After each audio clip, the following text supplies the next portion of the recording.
What's up YouTube, this is cimera12420 and this is my deck profile on cyber dragons. I apologise for not uploading any videos for the past few weeks. I've been quite busy and I've just hadn't had time to do any deck profiles. But now I have a cyber dragon deck for you and I will be profiling it now. So let's get on with it. Okay, first we're going to start off with obviously the triple cyber dragon. He's the main fusion material you need in the deck. And he's a free special summon if you control nothing and your opponent does. And everyone knows what Cyber Dragon does. This is my personal choice. One second. I played two Cyber Dragon Zwei. Cyber Dragon Zwei is just you reveal one spell card in your hand and it becomes Cyber Dragon. And this is just a tech I like to put in. You don't have to play it, but it's something that you can play and beat over some monsters that have a bit of attack. But it's not too bad. The next other monsters, I play 3 Cyber Dragon Core, very important. When he's normal summoned, you get to add a Cyber spell or trap from your deck to your hand, supposedly Cyber Repair Plant, and if you control a monster, you can banish this card from your graveyard, special summon 1 Cyber Dragon monster from your deck, but you can only use the effect of his effect once per turn, and he becomes Cyber Dragon in the grave and on the field, which is quite nice. So it works with Overload Fusion. And then we play the triple drei. Drei is really good. He just allows all Cyber Dragon monsters to become level 5 when he hits the field, when he's normal summoned, and he just allows you to go into Cyber Dragon Nova quite quick. Also, while trying to get all the pieces with this deck will raise up in price. Some of the cards, like they're quite expensive. Not really expensive, but a bit of money to throw in. Because of the new Cyber Dragon Infinity. I was going to do a deck profile then, but I don't know when it's coming out. But yeah. Then I played triple Valley to protect you from taking any damage. You banish him when your opponent targets him from attack. You draw a card and you end the battle phase, which is quite nice. And then we play the 2 Honests.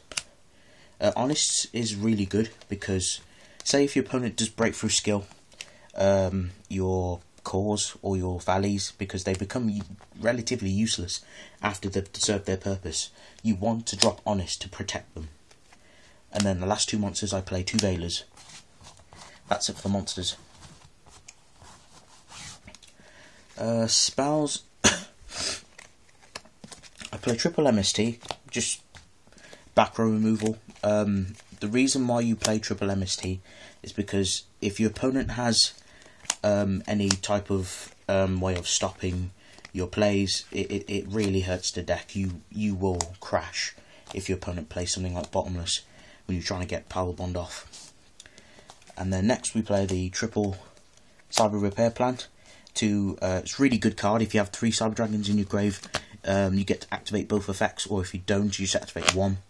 You can add 1 like machine monster from your deck. It's a search. And you get to target 1 like machine monster in your grave, and shuffle it back into your deck. So it's really good. It helps with recycling Cyber Twins or anything. Then I play triple powerbond.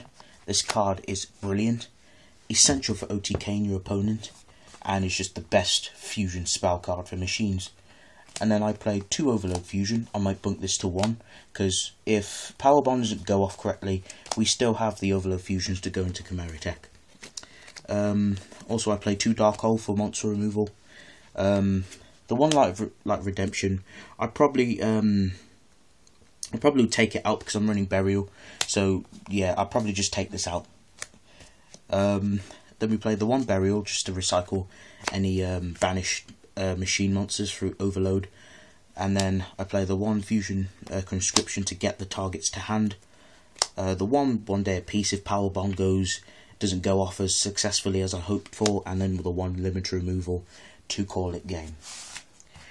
Also, I don't run the Cyber Network because I just think it's kind of crap in this deck. I just don't like it. So yeah, this card will probably be Soul Charge or something, so just ignore this card. And the last traps, I played 2 Trap Stun because you want to get the OTK off. I recommend running 3. I'll have to find my 3rd copy because you want to OTK, you want it to go off successfully. The 1 dimensional fissure and then the beckoning light to get stuff back. So that's it for the main deck. extra deck, we're playing 2 Cyber Twin Dragons, because this card is brilliant. It's better than Cyber End, unfortunately. Speaking of Cyber End, we play the 1 Cyber End, it's just you don't really need it. Well, you need it, but it's not that fundamental, so it's just best at 1. And then I play the 2 Cimera techs to go for, just to bring a strong field. So that's it for the fusion monsters. The XYZs, I play 2 Cyber Dragon Nova. This card is really good because when it gets over anything. This card can get over Cleethorpes Towers, and if your opponent doesn't think and they make a ridiculous move by popping this by card effect, you get to special summon a Cyber Dragon fusion from your extra deck, which is really good. And then the other rank 5s, I'm missing a couple. There's meant to be 2 Armageddon, 2 Adreus to keep up Armageddon to pop face up monsters. The Shark Fortress. I'm missing the other version of this, sorry. Somewhere in my room. And then Consteller Omega, just in case we go into, we make 2 drays or something. And then the 1 Pleadies, the 1 paladynamo, Frozen Lady Justice, if we can place something over this, over the rank 5s to get over stuff, and then the 1 shining elf. So that's it for the deck profile. There will be improvements over the time when Cyber Dragon Infinity comes out. There is a couple of cards I'm missing, such as what's the card called? I think Machine Duplication. That card is actually quite pricey, unfortunately, because of the Despot OTK and the Cyber Dragon Core. But I hope you guys enjoy this deck profile. It's been a while, but I hope you guys enjoyed it. Take care and have a good day.